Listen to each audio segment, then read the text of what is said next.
সম্মানিত ভাই বোন বন্ধুগণ, একটা কথা বলি, আপনারা মনোযোগ দিয়ে শুনবেন। বর্তমানে বাংলাদেশে একটা অভিশাপ চলছে, আপনারা দেখতে পাচ্ছেন, বুঝতেও পারছেন।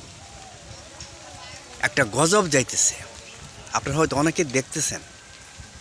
সেটা হলো বিঘায় বিঘায় সম্পত্তি, বিঘা বিঘা ধান পোকামাকড়ে খেয়ে ফেলছে, যা একটা খেরপন্দ গরুকে খাওয়ানো যাবে না।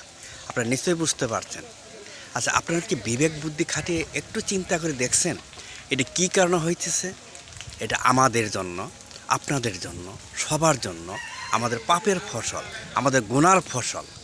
একটু চিন্তা করে দেখেন, আমরা যদি আজকে আল্লাহর পথের প্রতীক হই, রাসূলের সুন্নতে চলি, আল্লাহ খাস বান্দা হয়ে, আমাদের এই জমিতে এত সারও লাগে না, এত বিষও লাগে না। দেখেন, বিষের পরে বিষ দিচ্ছেন, এরপরে পোকা মরতেছে না কেন?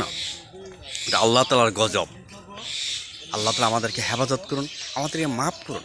আমরা তৌবা করি ভাই, আল্লাহর সাথে নাফরমানি না করি, 5 ওয়াক্ত নামাজ পড়ি, রাসূলের সুন্নাহ অনুযায়ী চলি, আল্লাহর হুকুম আহকামগুলো সঠিকভাবে নিয়মভাবে মেনে চলি।